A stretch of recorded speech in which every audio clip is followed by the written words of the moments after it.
What is going on, friends? Welcome into Sports for the Couch and the Sports Cubicle. I'm your host, Mike Mercado. I appreciate you making us a part of your day. And while the Luka Doncic trade and the Anthony Davis trade between the Mavericks and the Lakers have the entire sports world talking, including in the beginning of Super Bowl week, there was a trade that went under the radar and it impacts the Chicago Bulls.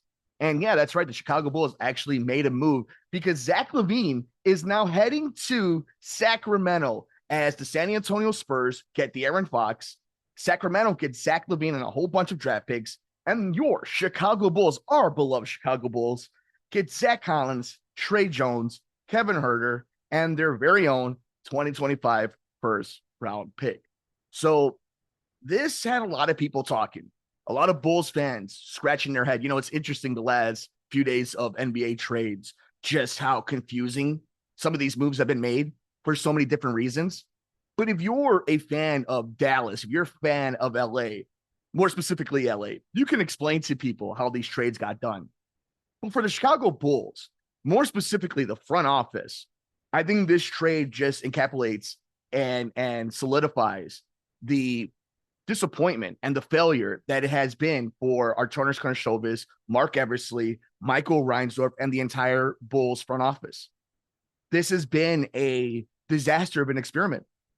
From Billy Donovan and Zach LaVine to DeMar DeRozan, Alex Caruso, and Lonzo Ball. There have been moments where it has worked for this Bulls organization, but not enough. And there hasn't been enough winning for the Chicago Bulls, for anybody to feel comfortable with their job here in Chicago. So before we actually dig a little deep into this move, I wanted to point this out from Elias Schuster over on Twitter, over on X. The Bulls have traded DeMar DeRozan, Zach LaVine, and Alex Caruso for Josh Giddey, Kevin Huerter, Zach Collins, Trey Jones, Chris Duarte, 2 second-round picks, and rights to their own 2025 first-round picks. So take that. And then let's just take a look at what the Bulls have looked at since Arturas Karnisovas has been the vice president of basketball operations for the Bulls, which started on April 13th, 2020. The Chicago Bulls record in the 2021 season, 31-41. The 21-22 season, 46-36 until the wheels came off and that team lost in the first round of the playoffs. 22-23, 40-42. Another one of the play-in years that a whole lot of nothing. In 23-24, 39-43. And this season, 21-29 so far as of this recording. And mind you, that first year, DeMar didn't come into this equation until the 21-22 season, which was a hallmark moment for Chicago, that they were able to get a superstar that they didn't draft that was outside of the organization to come to Chicago. But whether it's been their record, playoff appearances, playoff success, player development, player scouting, they have not done enough to feel comfortable in their jobs. They have not done enough to earn your trust. The Chicago Bulls front office has continued to fail over and over again. There's no other way of thinking about that. And you can even look at the bright side if you're a Bulls fan, saying, well, at least now, moving forward, the Chicago Bulls in 2026 are going to have nearly $30 million in cap space. Okay, let's say Luka Doncic, who's been in the news, right, goes and becomes a free agent after 1 year with the Lakers and is now a free agent open market. Do you trust the Bulls to bring him to Chicago and not let him leave? To offer him the entire world? To bring in a 26, 27-year-old superstar? Do you trust them to get that done? Because I don't. I don't see what the Bulls' plan is moving forward. They have not put themselves in a position where they have a whole lot of assets in either young talent or draft capital to make a move for a disgruntled star. They have not earned your trust to say they are going to scout and draft a young superstar that nobody sees coming. And to show you some evidence on that, in 2020, this front office with AK and Mark Eversley. Patrick Williams in the first round with the 4th overall pick. Ayo Dosunmu, been a pretty good development. And how much does that go into having Billy Donovan, who's a heck of a professional coach, developing these guys? But how about in the first round in pick 18 with Dalen Terry? Now, Matas is a heck of a player, a lot of raw talent. We'll see how that goes moving forward. But a lot of misses, a lot of reaches, a lot of projects that have not come to fruition. They have not earned your trust. They have earned the right for you to be a skeptic when it comes to any move they make, including this one. What took them so long to move on from Zach LaVine? Stubbornness? Hope? That's not a strategy in the NBA. Now, the one positive, in my opinion, about this is that they have picked a direction of tanking. They have to move on from Lonzo Ball. They have to move on from Nikola Vucevic. They have to. This team is not good enough to do anything, whether it's in a play-in, whether it's in the playoffs, whether it's in the game to game in the in-season tournament. This team is not good enough. It's stagnant.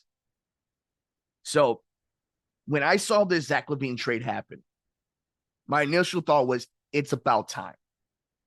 But when you look into it, when you start thinking about it, when you spend more than 5 seconds looking at how this all went down, you have to do a lot of stretching to make this into a positive. If anything, if a neutral opinion is that at least they did something.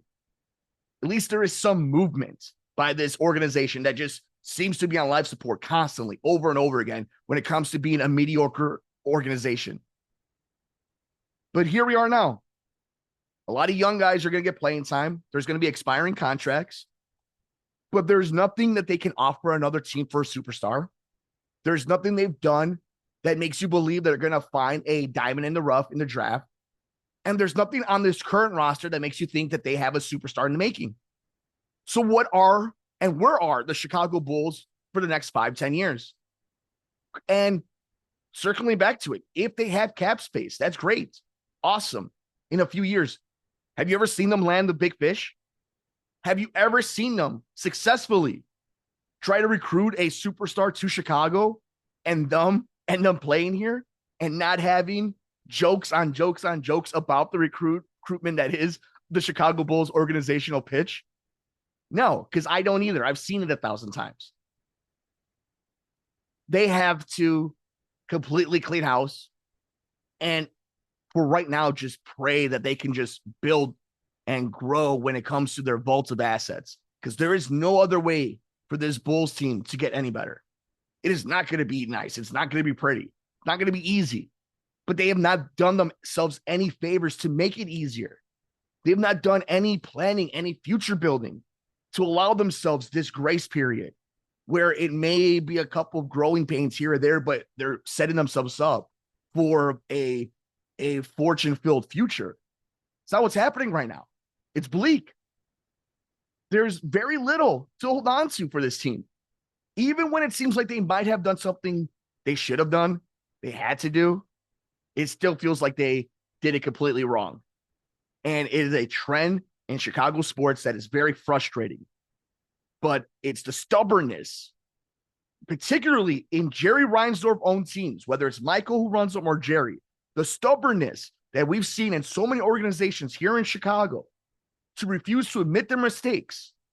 And I'm not saying to validate my opinion, your opinion, the columnist, the sports journalist, the sports radio host, the podcaster, the message boards, but for yourself, because you're supposed to be the smartest person in the room. You're supposed to be the people qualified for these jobs. If it's not working, fix it. We all know what the definition of insanity is. And this Bulls team continues to find themselves in basketball hell, if not worse, purgatory of the NBA. But I want to know your thoughts. Zach LaVine is now a Sacramento King, and the Chicago Bulls are finding themselves in an interesting position once again where they're uncertain for the future and they're using hope and prayers as a strategy. Let us know your thoughts. Leave a comment down below if you're watching us here on YouTube at the Sports Cubicle. Please like us and subscribe to us. It really helps out a lot. Thank you all so much for all the support. And of course, check me out on Twitter at Mike M Media and on Instagram at Mike Mercado Media. Zach LaVine is now a Sacramento King. Thank you guys so much. Please take care of yourself and each other. We will see you next time here on the Sports Cubicle and Sports from the Couch. I'm your host, Mike Mercado.